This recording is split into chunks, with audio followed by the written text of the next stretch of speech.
मुस्लिम league खाफ हुकूमत के साथ जाएगी या खिलाफ, बड़ों ने फैसला कर लिया। ऐलान आज होगा। चौधरी परवेज इलाही ने इजलास के बाद कहा कि अगर हम अपोजिशन इत्तेहाद में गए तो वजारतों से इस्तीफे देंगे। शहबाज शरीफ से किसी भी वक्त मुलाकात हो सकती है। खाफ लीग अपना फैसला कर चुकी, साथियों से हाथ में मुशावरत कर रहे हैं। जहांगीर तरीन ग्रुप की हिमायत मिलने के लिए परवेज इलाही पुरुमीद, कहा कि इस पर इतफाक हो गया है, मौजूदा असम्बलियां मुद्दत पूरी करेंगी।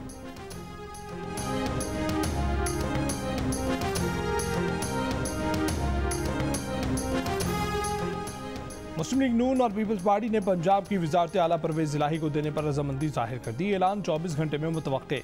पीपल्स पार्टी और नून लीग की आमादगी का पैगाम पीपल्स पार्टी के सीनियर रहनुमा ने खाफ लीग तक पहुंचाया। मुस्लिम लीग नून के रहनुमा शाहिद खाका नवासी कहते हैं कि उन्हें मुस्लिम लीग खाफ को ऐसी किसी पेशकश का इल्म नहीं।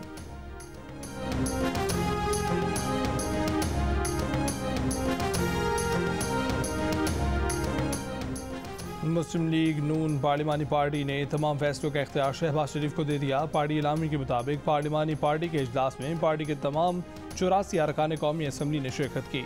इजलास में कहा गया कि तहरीक अदम एतमाद को 205 से जायद वोट मिलेंगे। स्पीकर कौमी असम्बली आधे घंटे के नोटिस पर भी इजलास बुला सकते हैं। इजलास की राय, शहबाज शरीफ ने तमाम अरकान को तहरीक अदम एतमाद पर वोटिंग तक इस्लामाबाद में रहने की हिदायत कर दी।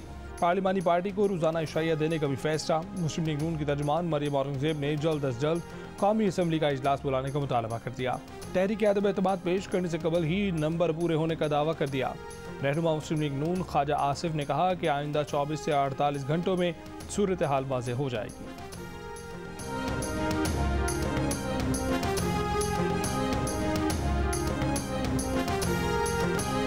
माजी में एमक्यूएम के साथ मसाइल रहे हैं। एमक्यूएम को एक साजिश के तहत पीपल्स पार्टी से दूर किया गया। पीपल्स पार्टी और एमक्यूएम अगर मिलकर सिंध के मसाइल का मुकाबला करते हैं तो बेहतर नताइज निकल सकते हैं।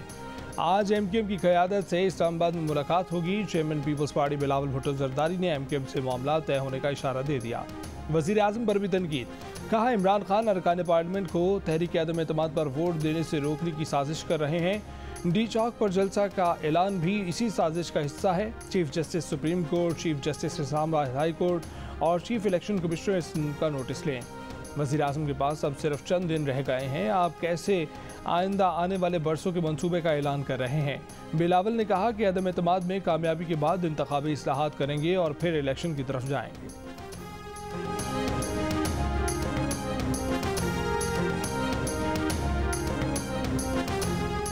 एमक्यूएम की अपोजिशन से कुर्बतें बढ़ती देखकर गवर्नर सिंध इमरान इस्माइल एमक्यूएम के मरकज़ बहादुराबाद पहुंच गए। मुलाकात के बाद खालिद मकबूल सिद्दीकी ने कहा कि तमाम ऑप्शन मौजूद हैं, तमाम सूरत हाल का जायज़ा लेने के बाद फैसला करेंगे। बाकी जमातों के हालात हमसे काफ़ी मुख्तलिफ हैं। खाफ लीग को अपना फैसला करना है, एमक्यूएम को अपना। गवर्नर सिंध इमरान इस्माइल ने कहा कि इत्तेहादी साथ रहे तो अदम एतमाद की तहरीक नाकाम होगी। एमक्यूएम ने हमें सिर्फ चाय बिस्किट दिया। एमक्यूएम आज ज़्यादा हलीफ लगी। एमक्यूएम ने जो पैमाना रखा है उस पर मुतमईन हूँ।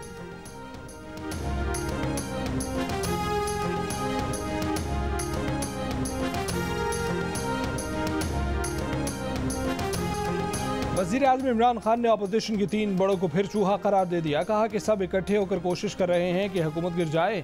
3 चूहे हुकूमत का शिकार करने चले हैं, आप इनका शिकार होते देखेंगे। वो 25 साल पहले सियासत में इसलिए नहीं आए थे कि आलू टमाटर की कीमत पता करें, वो तो पाकिस्तानियों को एक कौम बनाने आए थे। वज़ीर आज़म ने कहा कि उनकी हुकूमत ने गरीबों को हेल्थ कार्ड दिया, पनाहगाहें बनाई, यकसा निसाब तालीम दिया, तलबा को रिकॉर्ड स्कॉलरशिप्स दी, कम आमदनी वाले तबके को घरों के लिए सस्ता कर्ज दिया, सनतों को पैकेज दिया जो मुल्क को अजीम बना देगा, रिकॉर्ड टैक्स इकट्ठा किया, पेट्रोल डीजल की कीमतें कम की। अगले 1.5 साल में मुल्क रिकॉर्ड तरक्की करेगा। वज़ीर आज़म ने कहा कि नवाज शरीफ की अमरीकी सदर के सामने टांगे कामती थीं। हफ्साबाद में जलसे के शुरका ने डीजल के नारे लगाए तो वज़ीर आज़म ने कुछ भी कहने से गुरेज किया।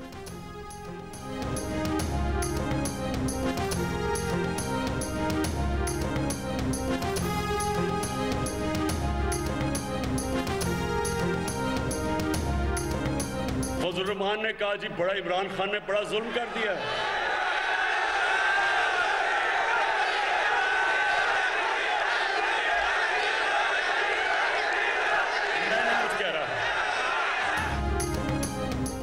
अपोजिशन लीडर शहबाज शरीफ ने वज़ीर आज़म इमरान खान के खिताब को एतराफ़ शिकस्त करार दे दिया। कहा इमरान साहब आप वाकई आलू टमाटर की कीमत ठीक करने नहीं आए थे, बल्कि मुल्क और अवाम का कबाड़ा करने आए थे।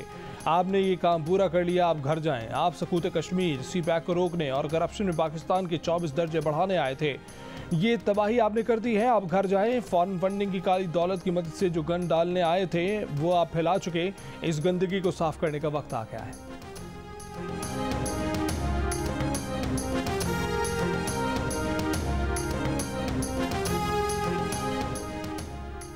अपोजिशन की तहरीक आदम एतमाद को नाकाम बनाएंगे। नाराज पार्टी अरकान से राब्ते जारी हैं, इत्तेहादी हुकूमत के साथ हैं। वज़ीर आज़म इमरान खान की ज़ेर सदारत तहरीक इंसाफ की सीनियर क़यादत के इजलास में ब्रीफिंग। ज़राए के मुताबिक इमरान खान ने कहा कि अपोजिशन को किसी तौर पर एनआरओ नहीं देंगे।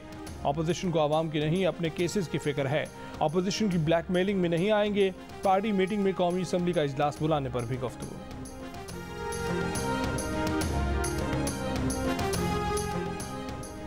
वफाकी वज़ीर इत्तलात फवाद चौधरी ने तहरीक आदम एतमाद में वोट डालने वालों को खबरदार कर दिया। कहा कि डी चौक पर जलसा होगा, 10 लाख लोग होंगे। असम्बली में वोट डालने वालों को जलसे से गुजर कर जाना होगा, वापस भी उसी मजमे से गुजरना होगा।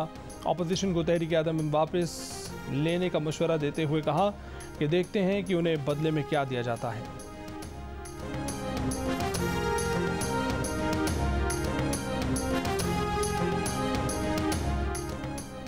10 लाख लोग मत लाओ, हिम्मत है तो 172 पूरे कर लो। पागलों की तरह फिर रहे हो, बावलों की तरह बोल रहे हो। जाहिर हो रहा है कि इत्तेहादियों का एतमाद खो बैठे हो। मौलाना फजलुर रहमान की वज़ीर आज़म पर लफ्जी गोलाबारी। सरबराह PDM ने कहा कि इमरान खान अक्सियत खो बैठे हैं।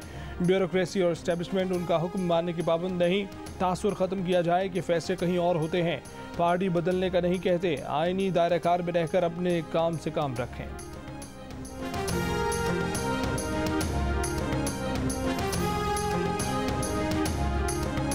ना काफ लीग का नाम लिया, ना चौधरी का नाम लिया। काफ लीग को ब्लैकमेलर करार देने के बाद शेख रशीद ने वजाहत कर दी। बोले चौधरी शुजात मेरा भाई है, कभी उनके खिलाफ बात नहीं करेंगे। तबे लफ्जों में पैगाम भी दे दिया कि इम्तिहान के वक्त दोस्तों के साथ खड़ा होना चाहिए। शेख रशीद की वजाहत के बाद मोनी सलाही का जवाब भी आ गया। बोले शेख साहब, गलत फहमी दूर करने का शुक्रिया। मैं भी आपकी इसी तरह इज्जत करता हूँ जिस तरह आप मेरे बुजुर्गों की इज्जत करते हैं।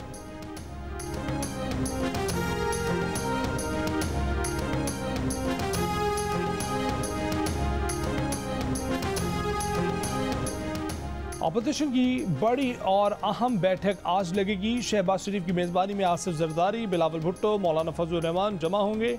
अख्तर मेंगल और अपोजिशन के दीगर कायदीन भी मुशावरत में शरीक होंगे। आदम एतमाद के लिए नंबर गेम यकीनी बनाने का जायजा लिया जाएगा। अपोजिशन लीडर शहबाज शरीफ कहते हैं कि स्पीकर कौमी असम्बली असद कैसर अपने तर्ज अमल और बयानात से जानेदार हो गए हैं। उनके किरदार और साख पर बड़ा सवाल है।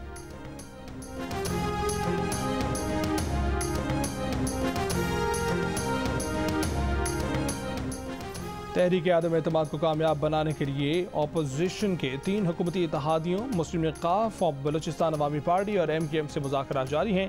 कौमी असम्बली में इन 3 जमातों के अरकान की कुल तादाद 17 है। अपोजिशन के साथ उनके शामिल होने की सूरत में PTI इत्तेहाद की तादाद 179 से कम होकर 162 रह जाएगी, जबकि अपोजिशन इत्तेहाद की तादाद बढ़कर 179 हो जाएगी। तहरीक आदम एतमाद की मंजूरी के लिए अपोजिशन को 172 वोटों की ज़रूरत है। वज़ीर आज़म की जानिब से सियासी रहनुमाओं का नाम बिगाड़ने पर मुस्लिम लीग काफ के सदर चौधरी शुजात का तबसरा। कहा कि वज़ीर आज़म रियासत मदीना की बात करते हैं, अच्छा होता वज़ीर आज़म सूरह अल हुजरात की आयत नंबर 11 तर्जमे के साथ पढ़ लेते तो जलसों में सियासी लीडरों पर इल्ज़ामात लगाने के साथ साथ उन्हें बुरे नामों और अलकाब से ना पुकारते। सियासतदानों को मशवरा है कि सियासत में शाइस्तगी और रवादारी का दामन ना छोड़ा जाए।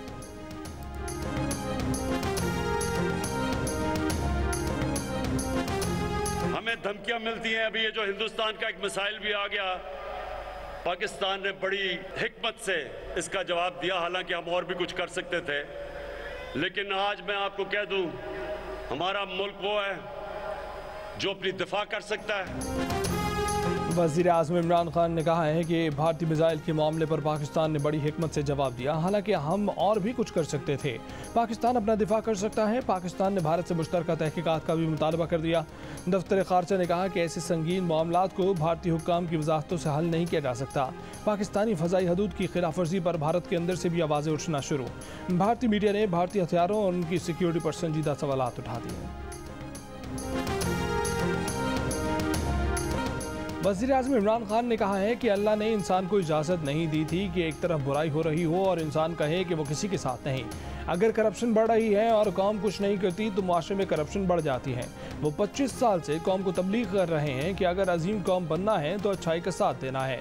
जलसे से खिताब में कहा कि यूरोपीय सफ़ीरों ने ख़त लिखा कि रूस की मजम्मत करें। उन्होंने यूरोपीय सफ़ीरों पर सही तनकीद की। बिलावल, शहबाज और फजल रहमान ने कहा कि इमरान खान ने बड़ा जुल्म कर दिया। मैं इन सबसे बेहतर मगरिब को जानता हूँ, सबसे अच्छे ताल्लुकात चाहते हैं, लेकिन कभी अपने मुल्क के मफाद पर समझौता नहीं करें।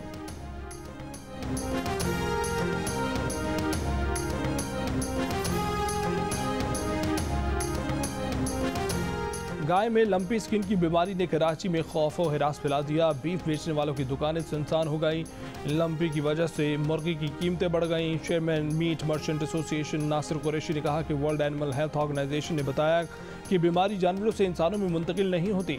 सोशल मीडिया के जरिए अफरा तफरी ज़्यादा फैली है। जिन्ना सिंध मेडिकल यूनिवर्सिटी के प्रोफेसर डॉक्टर मोहम्मद हनीफ के मुताबिक जानवरों के दूध और गोश्त से ये बीमारी नहीं फैलती, आवाम परेशान न हो।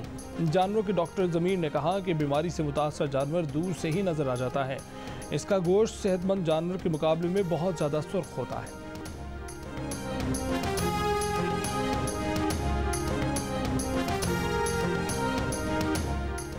और कराची टेस्ट ड्रॉ होगा या नतीजा खेज। आज का खेल अहमियत इख्तियार कर गया। आज तीसरे रोज़ मेहमान टीम पहली इनिंग्स 505 रन 8 खिलाड़ी आउट से आगे बढ़ाएगी।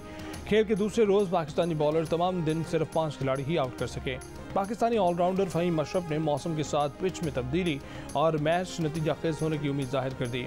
ऑस्ट्रेलियाई wicket keeper batter Alex Carey भी जीत के लिए पुरअज़्म। कहा कि उनका बॉलिंग अटैक हरीफ को 2 मरतबा आउट करने की सलाहियत रखता है।